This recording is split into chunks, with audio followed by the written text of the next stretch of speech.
Alright people, we should be live. I found this cool theme by this guy called Johnny Gage.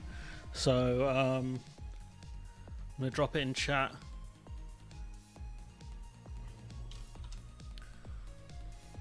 Check it out. He's got some cool stuff. I don't know how long he's been doing it for, but yeah, he's pretty good. So yeah. You can listen to this as we wait for some people to come in. Oops. If it's too loud, let me know. Yeah, sorry, it's a lot later than I wanted it to be. I've got... I went out this morning, hang out with my friend, and time escaped me a bit. I had videos I really wanted to do, so that took a while to get it done, but it's done now. So yeah, I'm not sure when. Yo, chill. Yes, allegations. Yes, just allegations, and we'll leave it at that. You know, there'll be no discussion of his situation. I don't care for the guy at all. But yeah, we'll leave it at that. We're not gonna discuss it at all. So we'll leave it at that. These are allegations. Really gnarly allegations, to be fair. And so we'll wait to see, if the police actually get involved. Might not be here too long, but here's some money anyway. Thanks to you, Mithril. Appreciate that. Mithril carrying the super chats and memberships as always. Appreciate it a lot. So yeah, a bit later than I wanted it to be, but we move. Got a drink here to keep it going.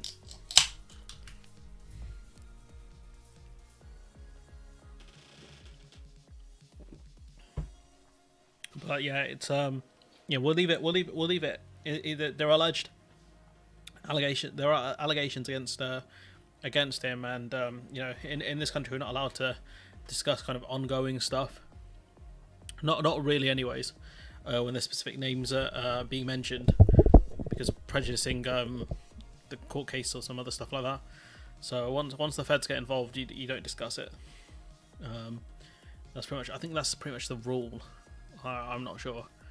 If anyone knows more, let me know. But see what the secret barrister says. He's normally pretty good for stuff. Did want to see if there's anything else trending apart from that. Let's see what's trending.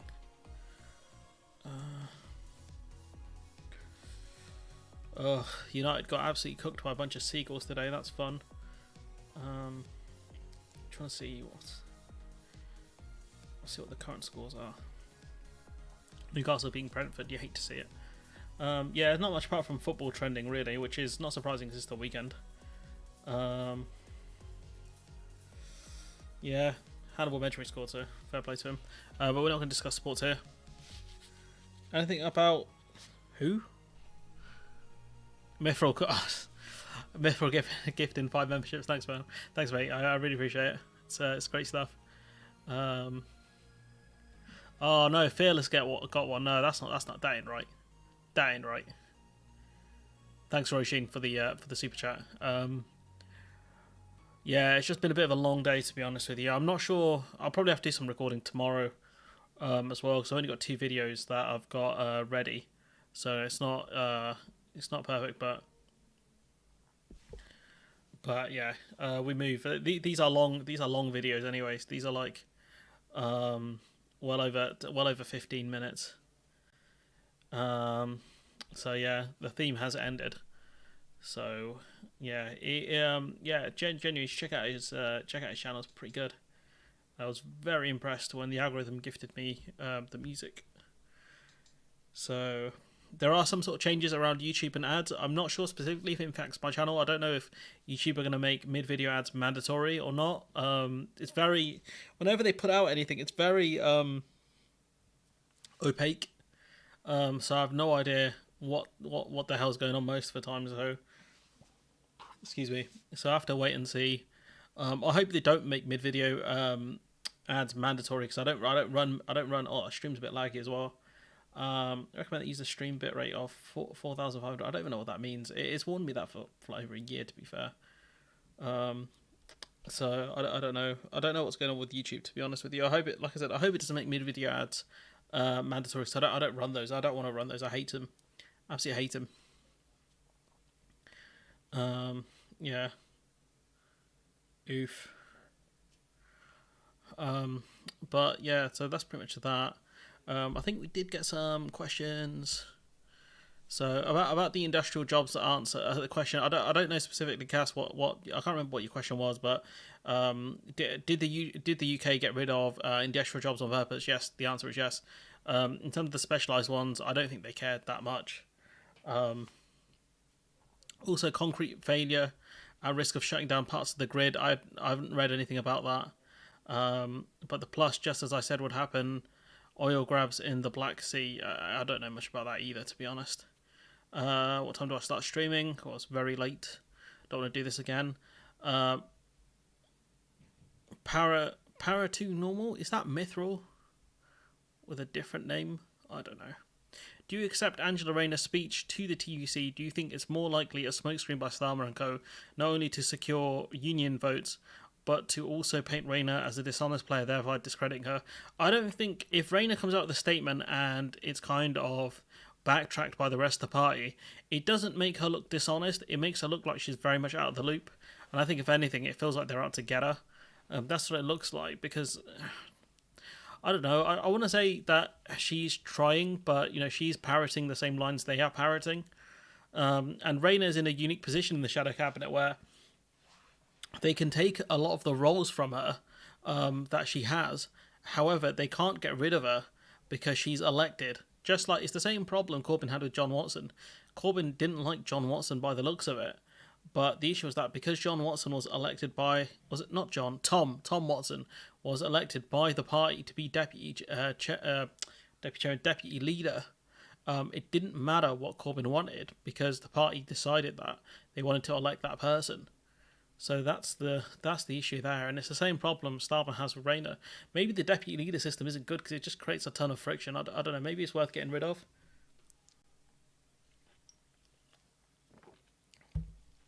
It's an honorary position more than anything. I'll be honest. It's not. It's not that important. I think so. I don't know. I don't really see the point of it. That much. I think maybe it's because David Cameron had Deputy Prime Minister Nick Clegg. So yeah, there was a specific thing I actually want to discuss about right now. So Congress. I need to keep an eye on the audio levels. Congress. There's even more. It's very awkward given what happened here. Just bear with me 1 second. I'm just gonna load up the comments on my phone.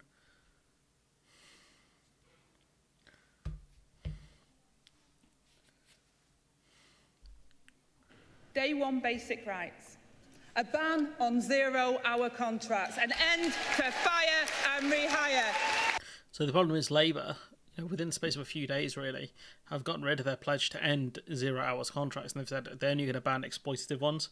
Again, who defines what is exploitative and what isn't? So family-friendly working, strengthened sick pay, making it available to all workers, including the lowest earners, and from day one. Again, this stuff's all great, but how can we, genuine question, how can we trust anyone? How can we trust Labour on anything they put out? Because like I said, this just how do you go from we're going to do this thing right, but getting rid of look how definitive she is. Congress, there's even more.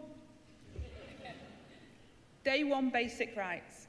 A ban on 0-hour contracts. An end.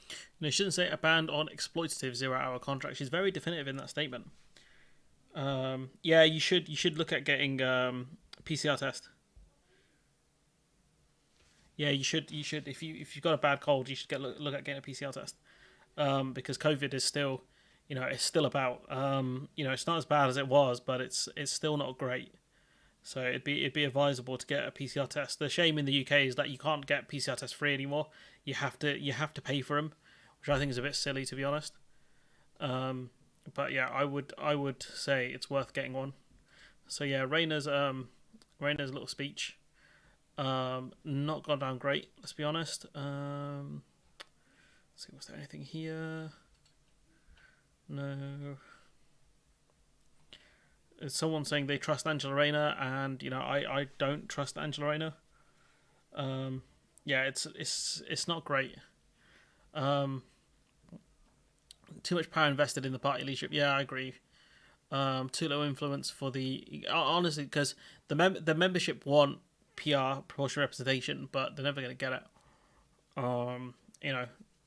Starmer has proved himself to be a giant fraud. But yeah, this from Rayner is just not. They just made it look really stupid. Yeah, I don't think she comes off that dishonest. Unless she's gone against the party line, but if she has, then we'd probably get briefings about it. But for them to do this to her is just a bit shameful, to be honest. I've got much longer video on it that'll be coming out. I'm not sure when, so just keep an eye out for that. It's probably going to come out like middle of the week. The Sunday Times, reporting that the number of benefit claimants judged too ill to work has increased by more than 300,000 in a year, according to official figures. That show a surge in long-term sickness benefits. So we live in a country where we have a jobs crisis. Effectively, we don't have enough workers, and you have a country where you have a lot more long-term sick people. And so for the government to say, "Oh, we're going to lower unemployment and stuff," I don't know if sick people are classed as in the unemployment figures. But you have a situation where the government don't know how to deal with this stuff, and you have more and more people who have been declared ill, long-term ill. It doesn't really bode too well, does it? Especially with a healthcare system that is crumbling. So it's a twofold problem where workers can't get better to get back into work, and you have more stress being put on the healthcare system as it continues to do badly. We have a very surprising video in that Joe Biden is, I know he's meant to be a pro-union guy, but this is a lot more pro-union than I thought. Workers' right to use their options under the collective bargaining system. And I understand the workers' frustration. Over generations, auto workers sacrificed so much to keep the industry alive and strong, especially through the economic crisis and the pandemic.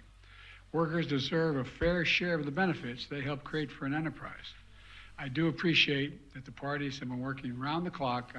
When I first called them at the very first day of their negotiations, I said, please stay at the table as long as you can to try to work this out. And they've been around the clock, and the companies have made some significant offers. But I believe they should go further to ensure record corporate profits mean record contracts for the UAW. Let me say that again. Record corporate profits, which they have, should be shared by record contracts for the UAW. And this is great from Joe Biden. Saying companies are making record amounts. This company's making record profits. Why shouldn't they give record amounts to their workers? At least even if they just gave a bonus. Why shouldn't they be giving high salaries and bonuses to the workers that are generating the profits for these companies? So pretty good from Joe Biden, who would Keir Starmer say such a sentence in this day and age? I don't know what Starmer would say, and that's a problem. This was quite interesting as well. This from the Telegraph, I'm going to say. Rishi Sunak drafted a resignation statement on the day he was fined by police for breaching the lockdown rules, but was persuaded to stay on after an intervention by executives working for Rupert Murdoch. So Rupert Murdoch and his team effectively kept Sunak in the cabinet, which is very strange why they wanted him to stay on, considering he doesn't seem like the guy they would like that much. Let's be honest, considering they backed Boris Johnson. This from this absolute clown Tory MP here. And yet Keir Starmer proposes to scrap the Rwanda deal, even though we can see that it's going to work. Even though we're going to see it's going to work, yet it's not. There's no results, Chief. It's not going to work. The ECHR, they're getting involved. I think the High Court to an extent got involved already. I don't. We're going to see it's going to work. Okay, buddy. Well, we don't know yet whether it will work or not, and I've given you two compelling case Okay, studies. let me just put one other point to you, because Labour is also promising to end the use of hotels for asylum seekers if they got into power and help clear the backlog of cases. Labour has a point. And the question is, how are Labour going to afford to hire more caseworkers? Where's the money from that going to come from? I guess some of it will come from cancelling the Rwanda scheme. If it's, if we might get sued under that, we don't know what the contracts are like. But where are they going to get the money to hire all these caseworkers from? You know, these civil servants. Doesn't it? That it would save a lot of money if we actually process these people rather than keeping in this accommodation. Well, where are they going to put the 100,000 people they intend to ship over from Europe under their plan that Keir Starmer... I get what 100,000. You know, I think his source is Senator Armstrong, i.e., my sources. I made it up. I mean, that's going to make the hotel problem worse, not better. 100,000 people. Well, if you look at the way the proposed European asylum scheme works, the UK's share of that would be about 13%, and last year they had around about 1 million asylum applications in Europe. So you can see where the 100,000 comes from. So to be more than 100,000, you can't do maths, bro. Maybe I can't do maths. It's not going to be 100,000 if it's 13% of 1 million. That's not 100,000. So evidently, this man needs to go back to school. Rishi Sunak needs to send his brother back to school. Pretty clear. And where would, if Labour did bring across 100,000 people from Europe, where would they go? They'd end up in hotels. Look, the way to end the use of hotels is to stop the boats. We're down 20%. We need to go further. Again, you're down 20%. Oh, okay. Like, compared to what? Compared to last year specifically? What specifically, you know, what period of time are you talking about? You know, anyone can use percentages to make a point. The Rwanda deal will help stop the boats. And on the... It's not going to help stop the boats. Asylum backlog... Excuse me. The Immigration Minister has doubled the number of decision makers, and the Home Secretary doubled the number of decision makers. It's up to about 2,500 now. That's double compared to last year. And we're on track by December of this year to get the legacy cases, the cases that... So the legacy cases are from last June. So they're going to clear the backlog from last June, i.e. the cases that were there from before last June, not the new cases that are, you know, over a year and a bit old. They back from June last year or before down to zero. So, I mean, more work to do, but... I mean, if you're talking about working days, you're talking they're hundreds of working days behind, which is probably the most embarrassing I've seen from any office. This is about the hospitals, about the delays because of the RAAC. Remember, the government have talked big about, you know, the strikes causing all sorts of problems to people's healthcare, but when it comes to concrete, they don't care. Hospitals that the Department of Health had said it wanted help rebuilding were put onto the list of let's do a bit more research, let's put them on the back burner. But then across those 5 hospitals, there are more than 100 incidents where the actual state of the hospital led to clinical services being delayed or cancelled in the year after that decision was made by you and Rishi Sunak not to add them to the It's possible they are. Rebuilding programme. Well, will you apologise to patients who didn't have their operations because the building was crumbling around them? Well, as I've just said, we put in place a £700 million fund to make... Here you go, look, there's the big figure, £700 million, a lot of money, right? But again, where's that money going? Is that money going to the hospitals? Is it actually going to good construction companies? Or is it being siphoned off by companies certain people and their wives might have significant shares in? I don't know. I'd have to see it. Years later.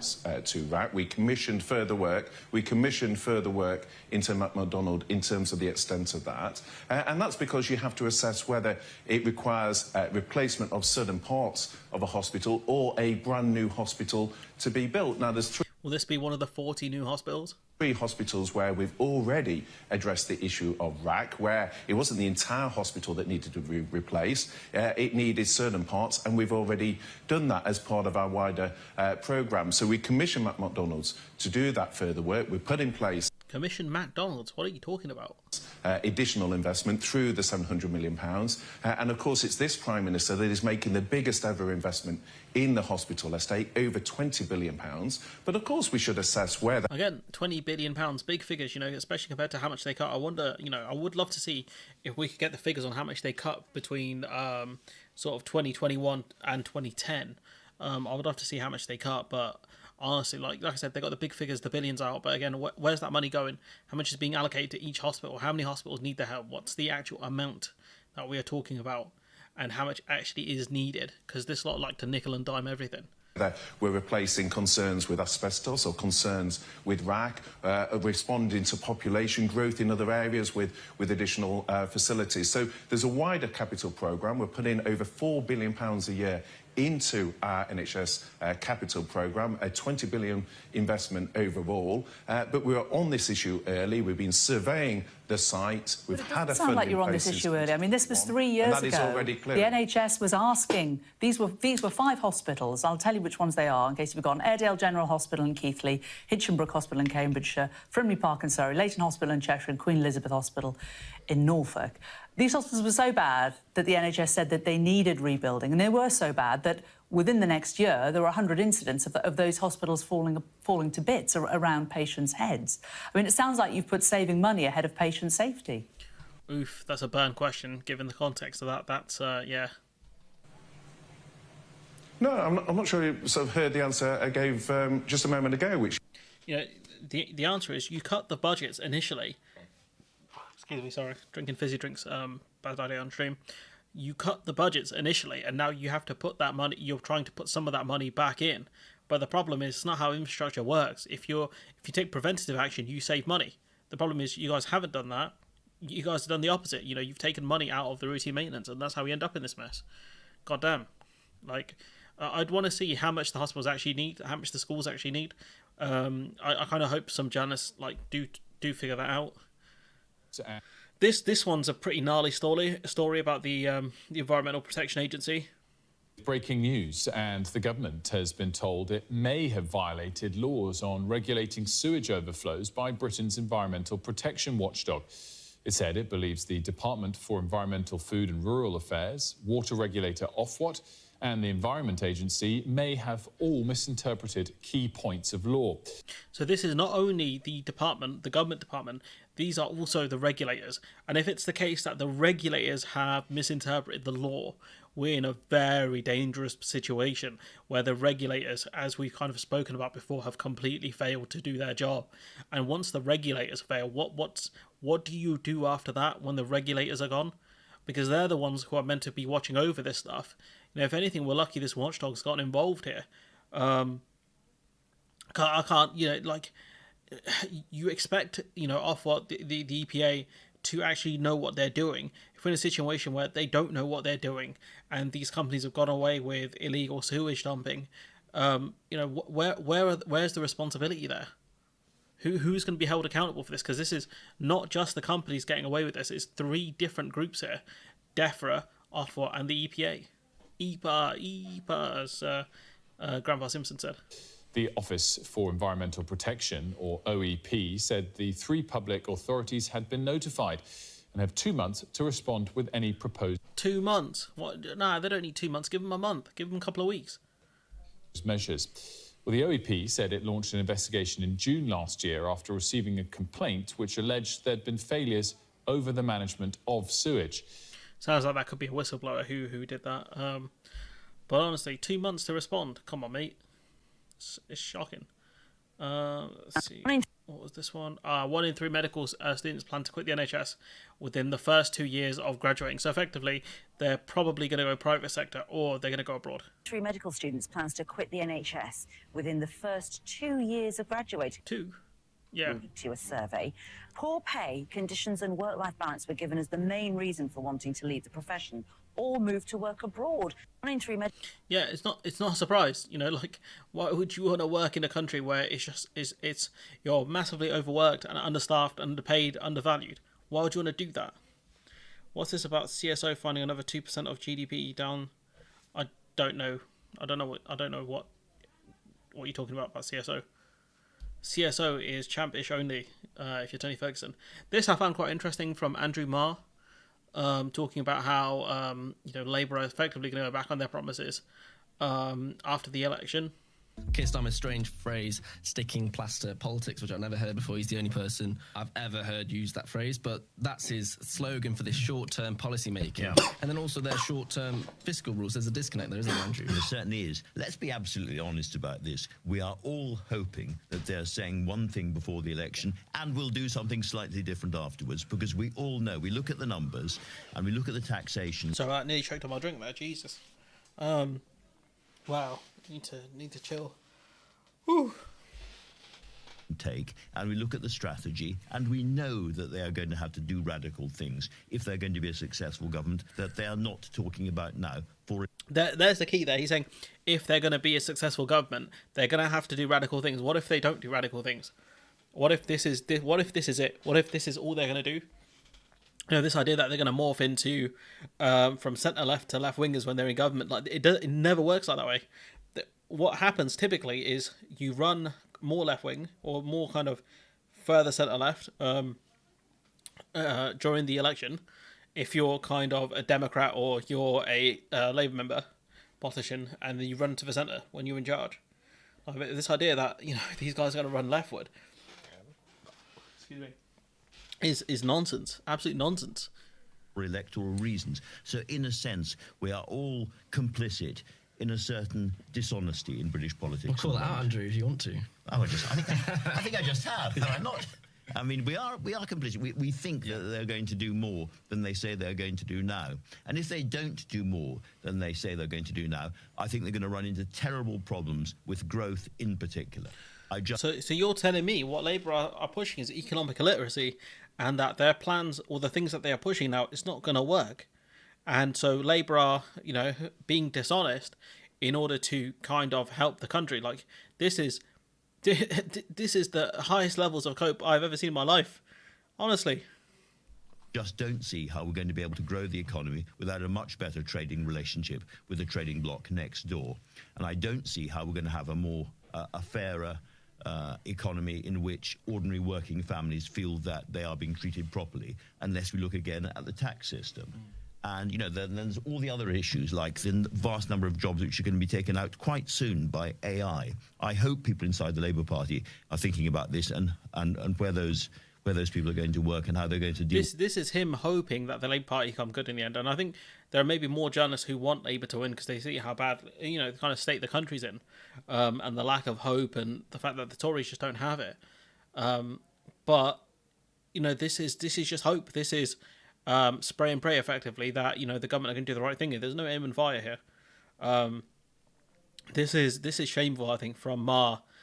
Giving people false hope, or at least saying to people, Labour can't do this in government. They have to go radical. They have to do big things. I mean, based on what, what are you basing this idea that Labour are going to do the right thing here?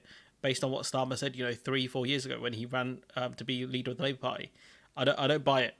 With the political and the economic fallout, I kind of slightly doubt it, but I really hope they are.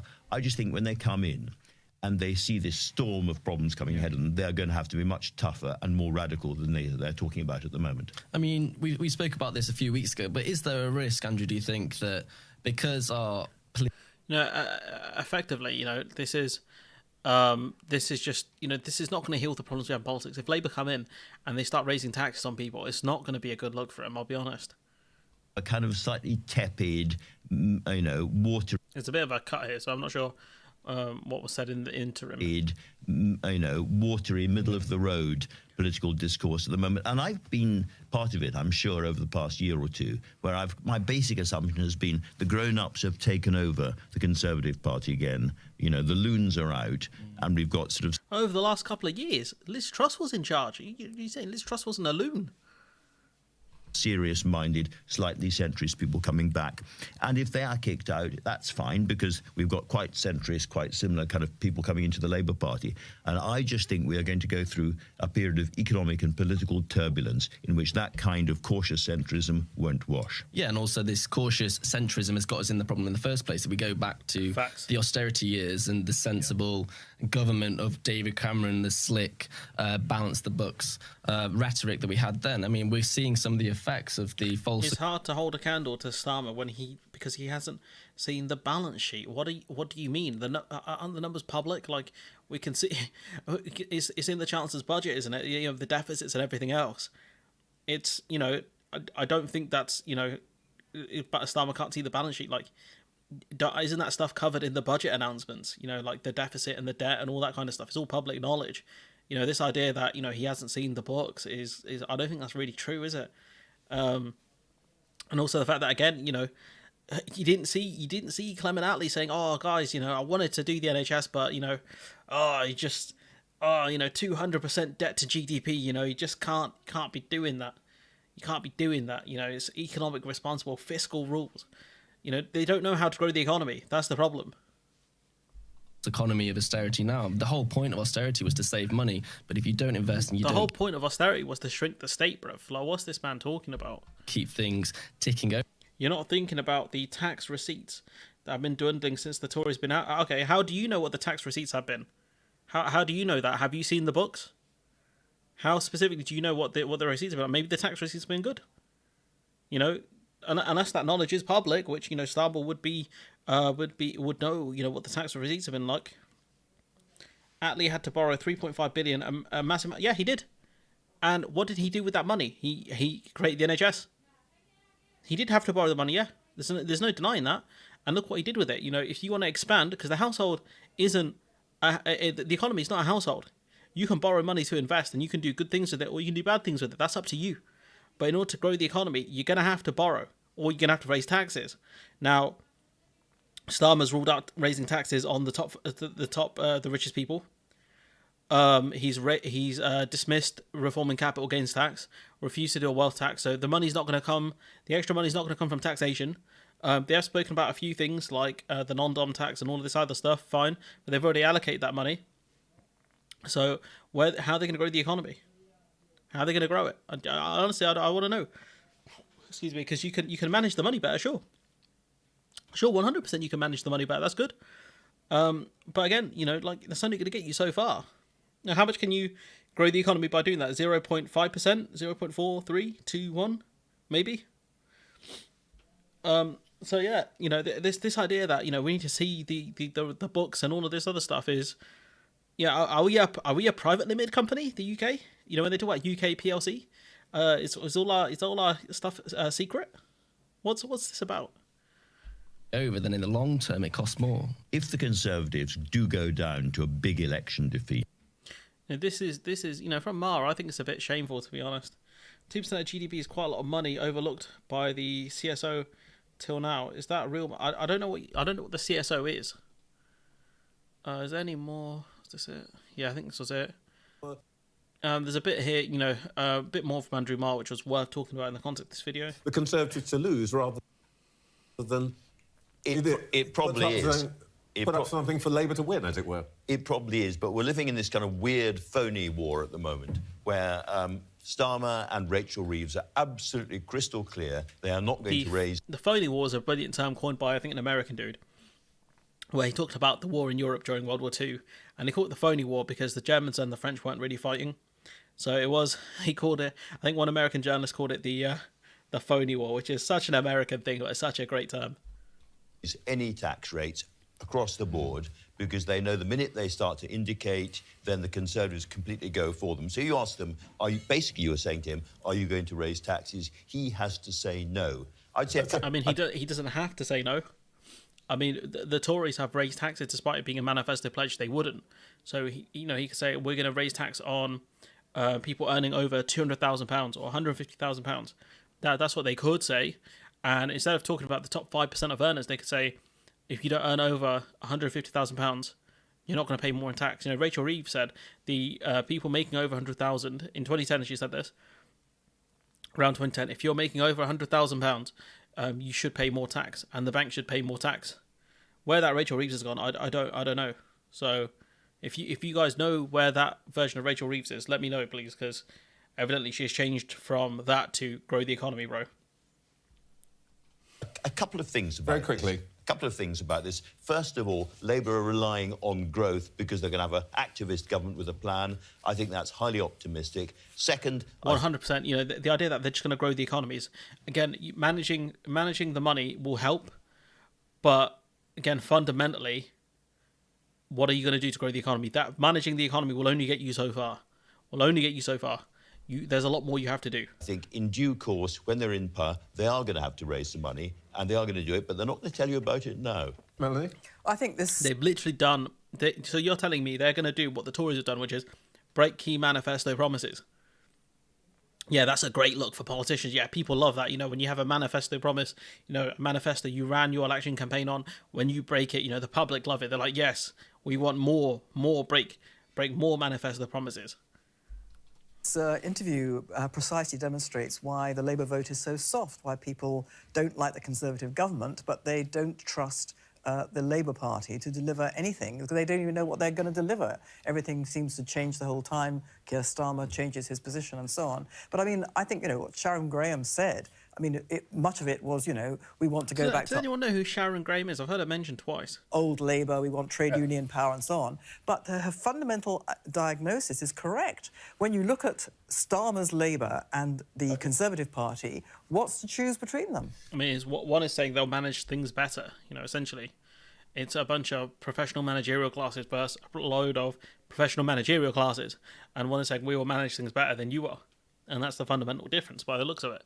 And I could be wrong. But, from what I can see, without, me trying to predict the future, based on what people have said, not me making things up, I would say that they're planning just to manage things better. Sure, insourcing things is good.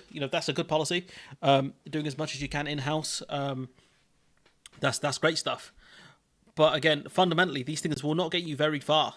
These are good policies to have, but to grow the economy, you're going to need a lot more than insourcing. This is the problem Labour are running into. This piece from the General Secretary of Unite. Okay, that makes sense. Heard I mentioned twice today. Once in the video I did earlier that I'm yet to release, and there. Okay, this article from Austerity Boy, or based on Austerity Boy. That's the nickname I gave Roy Stewart, by the way, in case anyone's wondering. The War Criminal and Austerity Boy podcast. The one I don't watch. Because the rest is history, according to these guys, because they won't take responsibility for what they did. This article really... Oof. Yeah, this was one of the ones where you're just like, bro, shut up. So Rory Stewart has said fellow MPs came very close to killing themselves when he was in the Commons, and the life of a politician placed an, quote, almost unsustainable, end quote, strain on people. So Stewart talks about the fact that there were MPs apparently close to taking their own lives because of the stress of British politics. He said, quote, these are people I knew, and in very serious ways, I mean, they almost killed themselves. It's a miracle they aren't dead. There were other colleagues who had total breakdowns in the most humiliating, personal, embarrassing fashion possible in public, end quote. And I don't know who he's talking about specifically. I don't remember any Tory MPs having breakdowns. The only one you could argue is, and I don't want to be mean here, is Nadine Dorris, when she went through, she said she has diabetes, and that's the reason why she had like some. If it was a medical condition, I don't want to be mean, but it was not. Whatever the hell was going on with her was not good. He says, quote, these are people I knew. Did I mention that? Oh, yeah, I did mention that. Stewart said, the nature of politicians' job often had an impact on their mental health. He said, quote, I think this is because the gap between the way that MPs are encouraged to present themselves to the public and who they are is almost unsustainable. It's mad because you're pretending to be a know-all, perfect, dynamic, confident. You are pretending that you've got all the answers to everything and that I know where we are going. The truth is, this is a country of 70 million people. And politicians don't really know what's going on. Yet we pretend to the public that we do, end quote. And it's not the people that expect you to know exactly what's going on and have a handle on everything. I think people expect you to do the best job that you can do. I think if you've done the best job you can do and you do a decent job, I don't think people in this country are that demanding, to be honest. If they were, you wouldn't have 13 years of Conservative government. Let's be real here. But this idea, that the whole problem is you're pushed into a party system where you vote the way the whip wants you to vote, and so there is that kind of disconnect there. Roy Stewart said, quote, I would find myself sort of creepily trying to sit next to David Cameron at lunch, and I'd send these texts saying, congratulations on your latest policy that I really didn't believe in. So I began to feel like that I was made in my early 40s into some kind of child. I'd been the acting governor of an Iraqi province responsible for 3 million people and a Harvard professor, and I'd run a charity in Afghanistan. I thought that I was reasonably a substantial person, and I realised that as soon as I became an MP, that was all wiped out. Nobody takes you seriously anymore, end quote. That's not really true. I think people do take you seriously. The problem is... The problem is one of the problems is the whip system. So you're expected to vote in a certain way, and the party will make it vote so. So it doesn't matter how much experience you've had and all these other things. You're expected to vote how the party wants you to vote, especially if it's a 2 and 3 line whip.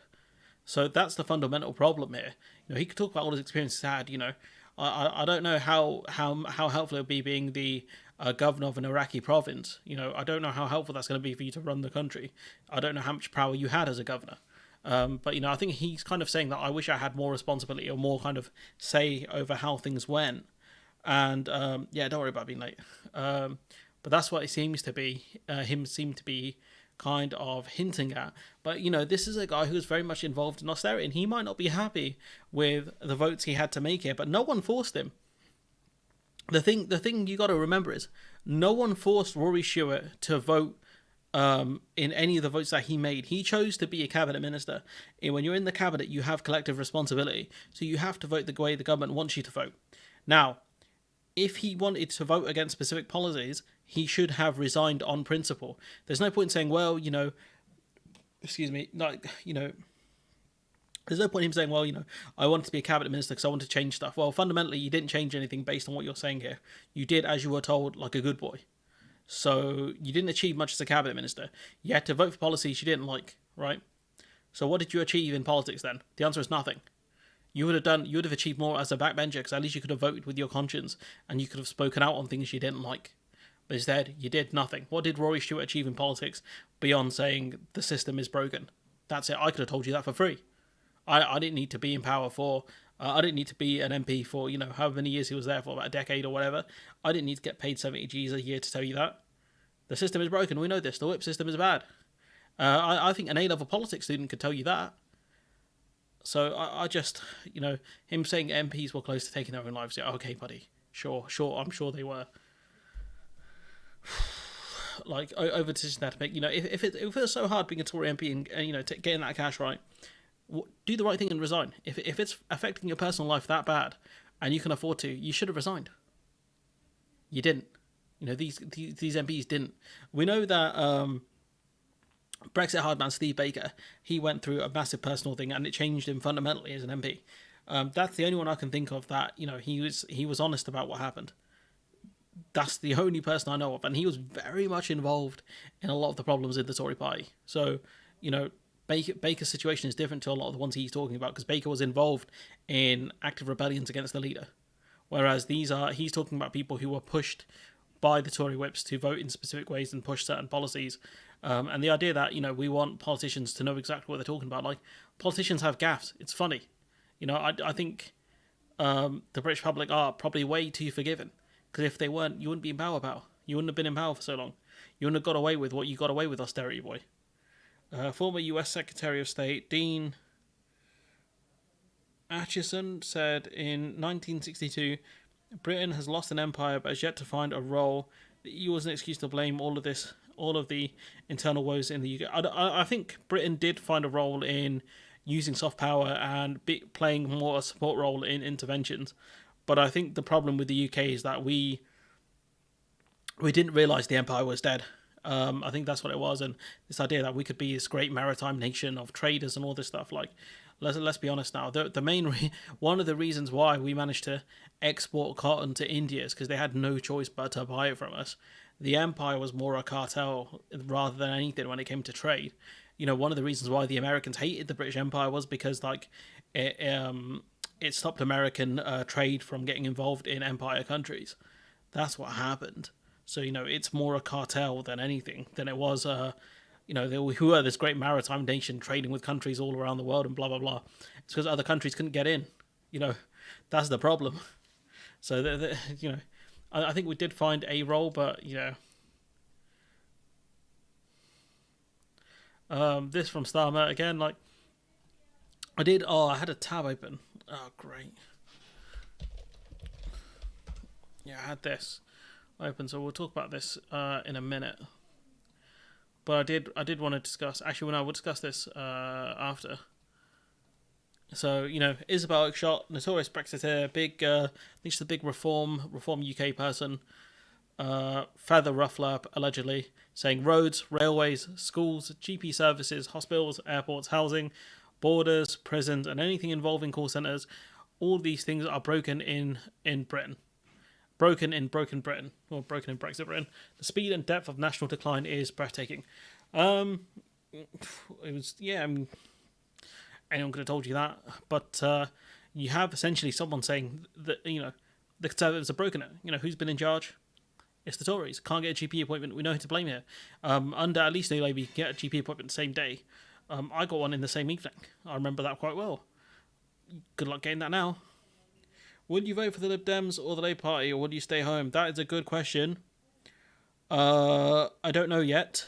I need to see. I need to see what the offers are. I need to see. Rory's just plain annoying. Yeah, I just wish he'd go away, to be honest. I remember he tried to run for London Mayor. It didn't go well. Tried to stay over at people's houses. Very weird. I don't know who I'm going to vote for yet. I'm going to see what they offer. If they knock on the door and they make a compelling case, I might be won over. So far, no one's knocked on my door. During the local elections, no one knocked on my door. Maybe very sad, to be honest, because I do want to discuss stuff with people. I plan on voting Green at the moment. I'm in a strong Labour. I'm in a Labour stronghold. Yeah, that seems fair. As reported in the FT. Question: is it real money that can be borrowed, or just some old trick? I don't know what you're talking about, Cass. So yeah, anyways, Broken Britain. Yeah. So got this from Politics UK, which is Labour's plan to stop the boats. You ready for this one? Set up an NCA, so National Crime Agency, cross-border unit funded from scrapping the Rwanda policy. Gimmick, which is fine. At least we don't know how they're going to fund one of these things. If we can actually get out of the Rwanda scheme, we don't know how easy that's going to be. Excuse me. More caseworkers for backlog. That's good. Send elite officers abroad. I mean, other countries have to consent to that. You can't just send British officers abroad without the France consenting or wherever they're going. Quote: Keir is going to use his experience as the former top prosecutor to destroy these gangs. End quote. Excuse me. So, based on what Yvette Cooper said a good few months ago, a lot of these these gangs are based in the UK. So people are trafficked from France into the UK to work here. And I think it's because our employment laws are a lot more lax than France. That's one of the reasons why they get shipped, people get pushed to come to the UK. So good. These are good policies. Again, you're going to have to hire a lot more police officers and a lot more specialist police officers. But no, there is something missing here. And I checked the article. It wasn't there. There's nothing about safe points of entry. Very strange. Don't you think that the Labour Party haven't talked about safe points of entry? Or I don't know. Starmer saying, "I'll bring order to the border." Okay, buddy. It's true. Labour do have to do the gangs, but the easiest way to deal with these gangs is to open up safe points of entry for people seeking refuge, because then there's nothing for the gangs. What are the gangs going to say to people they're trying to push over into France, into the UK from France? Are they going to be like, "Oh, we can get you, passageway to the UK"? I'm like, I already got that. If we set up dedicated asylum centres in France to process people's applications, it would not be as problematic. If you look at what we're doing with the Ukraine scheme, which is still not as good as it really should be, especially compared to other countries, they can put their claims in online. Regardless of what country they're in, if they're Poland or whatever. Why can't we do that for Afghan refugees or refugees from other countries, like Iran? So yeah, and I did see. Should I do names? Should we mention names? I don't know. I'm in that kind of mood today. I can't lie. Should we mention names? Because there was a certain geezer, right? They don't give sources. They never do. It's very rare they give sources. This person claimed that Labour have talked about safe points of entry, but in certain articles they won't do it because they're trying to appeal to certain people, which makes sense, right? So I googled it. Labour safe points of entry for refugees. That's from the Trade Union Congress. The Trade Union Congress campaigns for humane immigration policy. Includes safe legal routes for refugees. So that's not from Labour. This from other websites. Safe countries have unauthorised their admission. Blah blah blah. Nothing about Labour there. Labour market integration of refugees. Not really about Labour. A few countries take responsibility for most of the world's refugees. Yep. Is there anything about Labour here and safe points of entry? We're on page 1 of Google. The UK tells small boat migrants we will detain and deport you. This is for the Tories. But again, I can't see anything from Labour about safe points of entry. Is there anything here? This from from a good few months ago. Is there anything about safe points of entry? Countries deemed safe, right, including Albania. Labour would rush through asylum application for people certain safe countries, including Albania. Okay. We would fast track cases from safe countries, safe countries, safe countries. Yeah, he really guessed it. You know, he said, from what I remember in his video, one of his videos, he said Labour does talk about safe points of entry. Where? You know, maybe his source is Senator Armstrong. Maybe this is his source. You know, maybe we can find it. Because we know that he's used him before. Oops. Maybe this is his source. Nice argument, Senator. Why don't you back it up with a source? My source is that I made it the fuck up. This could be it. This could be his source. Let's go back. That I made it the. My source is that I made it the fuck up. That could be his source. Honestly, it could be it. And you know, who am I to say? You know, who am I to argue with the great Senator Armstrong of Colorado, one of the great senators of our time? But you know, again, if he puts a source down, and I see it, you know, on that week's live stream, I'll apologize. I'll apologize and say, look, I'm sorry, I couldn't find it. Evidently, you're better at doing research than I am on this specific topic. But when you go through 1 or 2 pages of Google and you can't find it, that's not very good, is it? It sounds like it's been buried. And every interview I've seen with Labour MPs, I don't think they've mentioned safe points of entry once. So, again, you know, maybe we've got to play again. Shut up. As hell. What shoes you got on? Granny ain't got no. Oh my god, that's the wrong video. Don't know what the hell that was. Oops. Nice argument, Senator. Why don't you back it up with a source? My source is that I made it the fuck up. This is why I need a soundboard, people. This is why I need that. I need to upgrade. Ah, there it is. There. This is the OG. This is the. Let me go back. Wait. Where is it? This is the actual voice actor saying it. Source.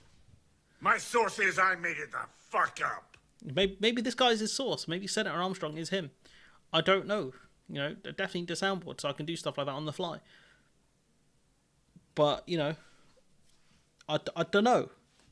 And that's what I mean. That's why I tell people to leave sources on my videos. 99% of the time, the sources will be there. Why? Because if I have made a mistake, I at least want the audience to know where I got my information from. So at least you know I'm not making it up. Do you know what I mean? Maybe I'm, you know, the chance are I might be wrong on things. You know, it happens. It does happen. Not everyone can be correct all the time. You know, my name's not fact, not fiction. I can't be correct 100% of the time. So, you know, mistakes happen. So, you know, at least want you to see that, what my sources are. Star will probably make... Oh, don't even, no. I think Tony Blair's got way more... well, not way more important things, but he's got bigger things. He's advising the Saudi government. I don't think he'll be a lord. It'll cause a lot... I think it'll bring a lot more scrutiny on what he's up to. So I wouldn't say that, no. Because we saw, like, what's his face? A man who is named after a kind of sweetener. He tried to change his tax location, but he couldn't do so because he's in the House of Lords. So he couldn't save, you know, essentially get away with a lot of tax avoidance. So you know, I don't think he'd want to be a lord, to be honest. So yeah, there are a minor few downsides of being a lord, and that is one of them. Is your tax designation will be the UK, and you know people have access to your books. He's dictating policy to Starmer. Yeah, I mean, I don't know. I I'll give up with that geezer. Like I said, I've got a much longer video on Labour that I did before this live stream, so my brain's pretty fried at the moment. So it's not great, but yeah, I just don't mention his name. That's how you get done. You need ambiguity. You have to use deception to get your points across. So you have to be clear enough so people know what you're talking about, and unclear enough so you can deny it in court.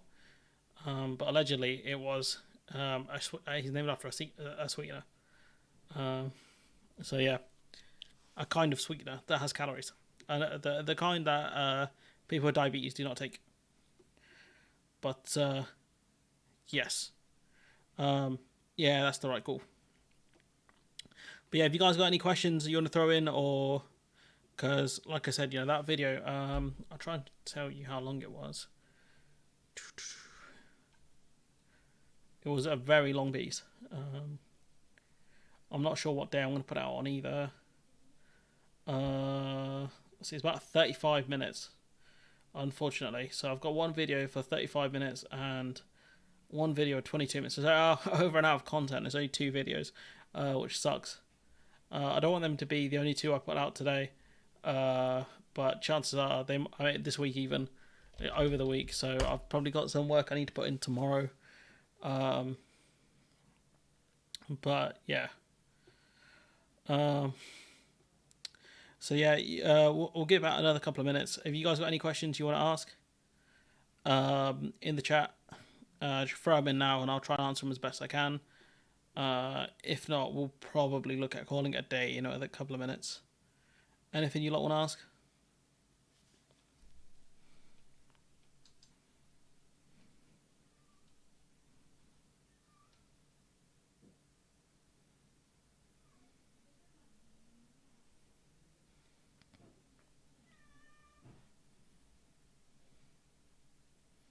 All right. Stands for. Did you see the Troubles bill? I haven't really followed that, to be honest. So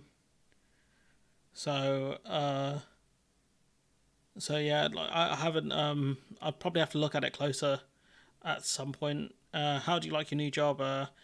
In the words of Mikel Arteta, if I say what I really think, I'll be suspended for 6 months. So that's how that's going. Cannot stand Phil. I mean, yeah. I mean, it's up to people what they want to watch. If they like his content, if they like what he's got to say, then fair. If they don't, they don't. So. It's up to people. I think he's going to be at the Rejoin March. That's next Saturday. I probably won't be there, but I'll see if there's anything interesting going. Going to wander off. Got stuff to do. See you all soon. Yeah, see you next week probably. And the live stream. It's become. Yeah, again, it's up to him. That's if he wants to put out videos like that, then it's up to him. I mean, he was critical of the way Labour dealt with the ULEZ thing. Thoughts on the Green Party and how they are doing? I've no idea what the Green Party are up to, Reagan. I'll be honest. I can barely keep up what's going on with the Conservative Party and Labour Party. I can't deal with like the other parties as well. It's way too much for me. So, I'm very much focused on what the two major. No Justice covers the Green Party a lot more than I do. So I'll say just check out her content if she's got anything on the Green Party. But for me, I don't have a lot to say about them. They are the Green Party. They're very idealistic. They have odd policies on occasion. To be fair, a choice between Pepsi and Coca-Cola is not bad. I'll take that choice all day. As long as my health is not that bad. Pepsi and Coca-Cola. The pinnacle, not the pinnacle of fizzy drinks. I think Mirinda's a better drink. I'll be honest. But Coke and Pepsi, I'll take that. Those are good choices. It's really more a choice of 2 different contaminants at this point. Rejoin March, they should have changed the vote. Yeah, she's alright. A lot of people coming here have family here already or speak English. Yes, true. Some kind of former French colonies will probably speak French, but English is a more widely spoken language. So chances are if they have a second or third language, it's probably going to be English. So Damo Rants is also very good on the Green Party as he's a Green councillor. I mean, like I said, I don't know much about what's going on in the Green Party. The only thing I know is Caroline Lucas is going, which is sad. But maybe a change of leadership is good. We'll have to see what they come out with. But the problem with the Green Party is, at most they win 2 seats. They can kind of pressure Labour if they can win a certain percentage of the vote. Kind of in around double digits. That will scare the life out of Labour. But really, aside from putting pressure on, like kind of what the UKIP did to the Tories, I can't see them getting a lot of success. But I guess the only way for them to succeed is by voting for them and supporting them. So if that's what you want to do, then go for it. But like I said, I don't know. And if they knock on my door, if they make a convincing case, then sure, why not? They did win a load of council seats at the last local election. Yeah, council elections don't count though. People read way too much in detail in council elections, so I wouldn't care too much. And it also depends on what seats are available. Honestly, council elections are kind of bogus. Council elections, I vote for Lib Dems because I vote for one Lib Dem guy because I like him. The rest of them I'll vote Labour, even though I don't like the local Labour Party here. So yeah, I vote for one dude because I like him. The rest I vote for Labour. So council elections not the best barometer. I think the Lib Dem Party is more democratic. The transferable vote system is quite good. It's a single transferable vote system is a bit iffy because you can end up with a second choice instead of a first choice. That almost happened, I think, with the SNP. But there is no truly democratic system, not fundamentally. It's just you can pick out of a few different bad systems and a few different good systems. It's really up to you. Lib Dems let the... Oh, don't even get me started on that. You don't want it. You don't want it. I saw the Lib Dems saying, "Oh, the Tories have led to the schools crumbling," and I was like, "That's you, big boy. You helped with that. You participated in that. Don't just be blaming them. Don't just be blaming the Tories on that because you guys were very much involved. You guys were very much involved in that. So yeah, I don't. I did not appreciate seeing them tweet about it. Our voting system is amazing. I mean, to be fair, you're not full of a bunch of morons. What?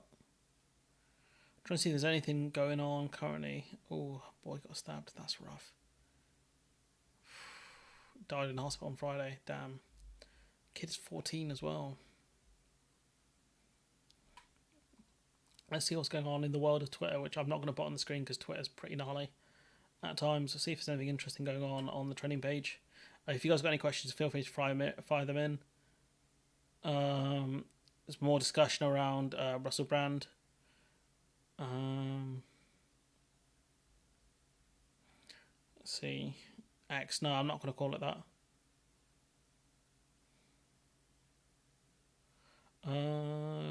Let's see. Prince William wants to be a global statesman. Okay, buddy. Given some of the rumors around him, I don't think a lot of countries would approve of your actions.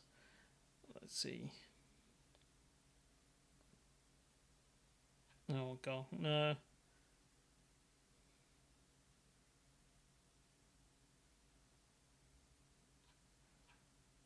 Oops. This is why I don't go on the. I don't want. Twitter's kind of broken. Why is Dan Waters? That is a good question. Given the allegations around him, why is it's because GB News have taken the calculation that it's worth keeping him on. That is a good question. That is a good question. Given the allegations around him, I don't know why he's on TV. But again, GB News have made the calculation that it's the idea that the mainstream media be after our guy Dan Wootton. It's the same thing they've said about Russell Brand. It's just nonsense. I think maybe he's good for ratings. I don't know. Why would Barry Gardiner wait until Boris Johnson left Parliament before revealing he asked him what accustomed you? Probably because Boris Johnson will try and call him on it, or maybe because Barry Gardiner just wants attention. I don't know. It's a bit stupid. It's pretty stupid what he did. Should have said it at the time and kept his mouth shut, to be honest. Will I be going to the protest next week? No, I will not. I did have contact with the guy who ran it. I'd only want to go if I'd be a speaker there. I don't really care for protest that much. But I feel like a lot of the people who go there are going to be very samey and say the same things. At least I'd have, I think, something different to say. But I don't really. I don't like London, so there's also that. So no, I probably won't be there. I'll be honest. If you're Prime Minister, what would I do? I would resign because I'm not fit for the job. That's what I would do. During GB News, that was a bad answer. I don't know what I'd do. I'd try and fix the tax system a bit. I would do my best to hire the best people without sounding like Donald Trump. That's what I would try and do. Fill my cabinet full of people who are intelligent, as intelligent as you can be in Parliament. During GB News' first year on air, their financial year ending, company made a loss of 30.7 million. Damn, who was running their finances? Rishi Sunak. That's a bad loss. That's a bad loss. You guys got anything you want to throw in? I'll give it about another couple of minutes. If not, probably call it a day. But yeah, been a long one, I'll be honest. I need to speak to my friend about something as well, I just remembered. But yeah, if I was Prime Minister, what would I do? There's a lot I would do. Honestly, it would be the grossest abuse of power you'll probably ever see. The Musk is Grook. I don't know, bruv. On that bombshell, we'll probably wrap it up because I've hogged the living room for ages now, so I think people might get annoyed at me. Thanks, enjoy the chat. Keep well. I'll do my best. Channel 4 dispatches tonight at 9 p.m. Russell Brand. I've heard. I've seen the allegations. Hopefully the feds get involved and figure out what's going on. But these sort of allegations you don't want to discuss on a live stream until you have anything concrete. Like we've seen like allegations against other people, like Mason Greenwood, Anthony, United players, and I'm just like, oh. So yeah, we'll have to see. I think I know how this is going to go, and I can imagine like it's going to get a lot of publicity, and the CPS are probably not going to like pursue the case. I would not be surprised if the CPS if Russell Brand, I reckon what will happen is Russell Brand will probably be arrested. He'd be questioned under police caution, and then the CPS will refuse to take it to court.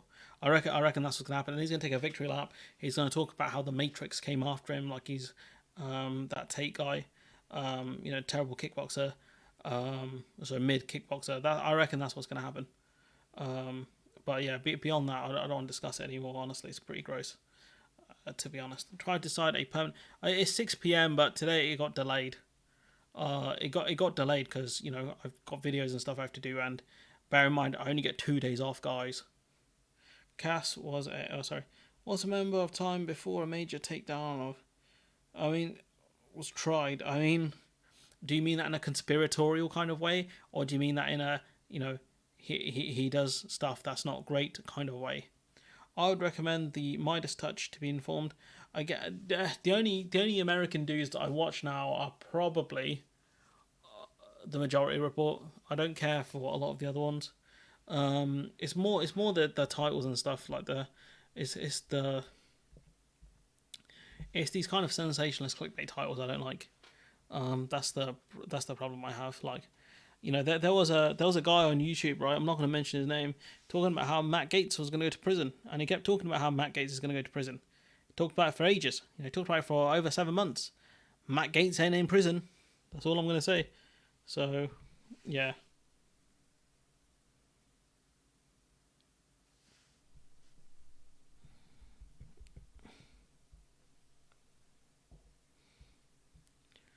So, I don't. There's a lot of these YouTubers I don't care for. Just saying, they have 2 minutes of content. They expand it into 12. They expand it into 801. That's the trick. You do it 801.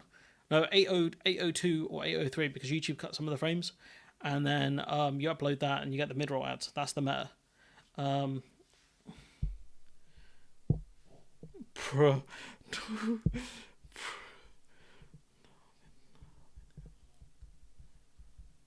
So,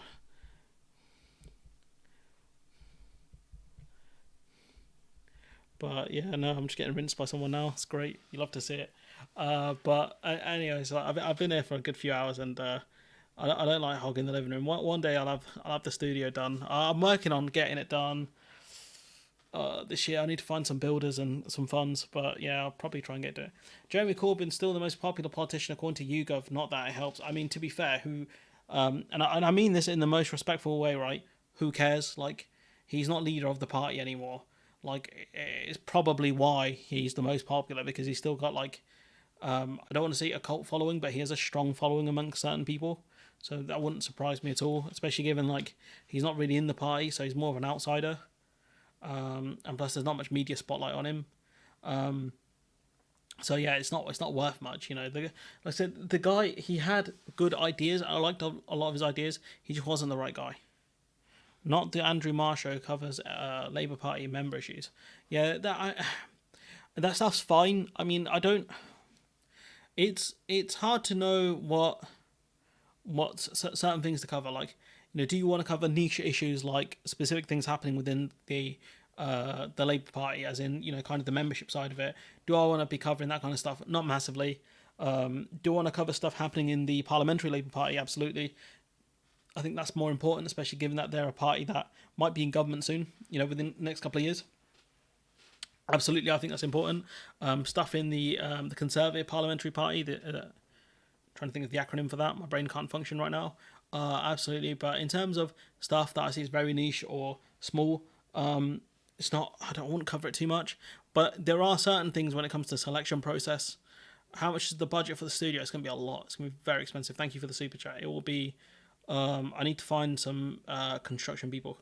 I need to speak to my some relatives about, do they know any drillers to do it. But yeah, it's gonna cost a lot, I'll be honest, but it'll be worth it hopefully in the end. But yeah, you know, be spitting hot fire in the studio, honestly.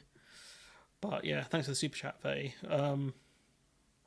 But yeah, it just depends on what you want to cover as a channel. Maybe tell us when I know. I'll probably be in a few weeks. I think, you know, if you guys want me to do a video on, do I like Bernie Sanders? Yeah, Bernie's that guy. Oh, it's like, you know, there's a lot of things I like about Bernie Sanders. You know, like, sorry, just bear with me one sec. I'll show you one of my favourite Bernie memes. Let's see if I can find it. This one here makes me laugh every time. Stupid meme. I'm no longer asking. Makes me laugh every time. My friend's a sound engineer. I don't need a sound engineer currently. To be fair, I need a builder to put in a what's it called, a partition wall. That's what I will need. But yeah, you know, I hold Bernie in very high esteem. My only gripes with Bernie is he didn't go far enough during the 2016 primaries. Bernie Sanders is too old. I mean, Joe Biden's about the same age. At least Bernie's got a functioning brain. So, you know, like, I don't think age should be a disqualifying factor. I think if you have your mental faculties about you, you should be able to run. I mean, that guy can still school most people, most US politicians and media members.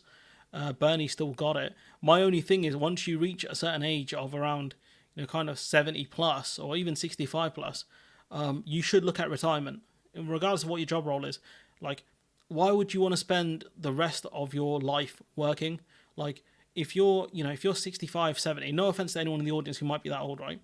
If you can afford to retire and spend time with your kids and your grandkids, why would you not want to spend, you know, the last 20 years, you know, having positive memories of them, rather than the thing they remember about you is, oh, you are working a lot and you're on TV? Because the only people who remember that stuff is you know, the children you have. Like Bernie, what Bernie did is he helped to change the US a bit. He managed to shift the Overton window a bit, and I think he gave people a lot of hope that things could be better.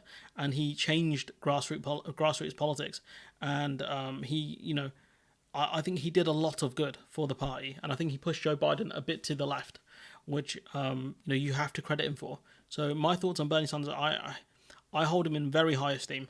I think he should have done more, but you know, you can say that about anyone in life, or apart from like, I don't know, like Alexander the Great or Julius Caesar or someone like that. You know, like the ridiculously OP people, like the guys whose legacy is, you know, carved for, you know, centuries. You know, like, but Bernie Sanders did a very good job, I think, and you have to put some respect on the senator for Vermont. Any more questions? We'll take one more if people want it. If not, we'll cut the stream because we've been going for a while. We've got a decent amount of people here, so thanks everyone for the Biden gaffes. Don't do this because I will bring up a video of Biden's gaffes. I'll do it. I'll do it 100%. But Biden's a gaff machine, but he at least he supports striking workers. You got to put some respect on his name for that. Like Donald Trump will never. Do you know what I mean? So yeah, I would say he's supporting the workers, saying you're making record profits. You should be giving out record contracts. So put some respect on Biden's name, because we would not see that even from the Labour Party. Honestly, the Labour Party would not be saying that right now. Not the front bench, and you have the goddamn president saying that. The guy in charge saying that. Biden is doing I would not go. I don't think Biden's doing extremely good work. I think he's doing all right. So yeah, I wouldn't go that far. But yeah, at least Biden's funny though when he has a gaffe. Well, actually no, it's not always funny. Sometimes it's pretty tragic. It's pretty tragic. I don't want to go into detail on that because it's quite scary. But like I said, he's lived a long life. He has lived a very long life, and he's had a couple of health scares, and he's had a lot of tragedy in his life as well. So I'm not going to be too mean to him. His legacy is mixed, as anyone's legacy. Any politician would have a mixed legacy. They'll vote for things they shouldn't have voted for, or they'll push things they shouldn't have pushed, etc. And he will have a very mixed legacy. But at least you can say the bare minimum his legacy is he got rid of Donald Trump, and that's good enough for me. But yeah, anyways, it's almost 9 o'clock here. I'm probably going to call it a day. Who knows? Maybe I'll play League of Legends and I'll suck at that game and I'll probably die and lose and be mad. But yeah, I've got some videos I want to do tomorrow. But yeah, for now at least, there's two big ones coming out probably in the next 7 days. One is on the UK's crumbling infrastructure. I did another video on that, just kind of talk about how we're in this mess and some of the issues around that. And the other one is going to be on the Labour Party and how kind of how much of a mess that is, because that is painful. Honestly, that is the fact that Rayner announced more workers' rights, and then within the space of like 4 days, Keir Starmer was like, nah, bruv. Pretty tragic. But anyways, I'll gonna end the stream here, and it will be back hopefully 6 p.m. next week. I just got a bit sidetracked today. And I'll catch you in the next one. All right, bye-bye.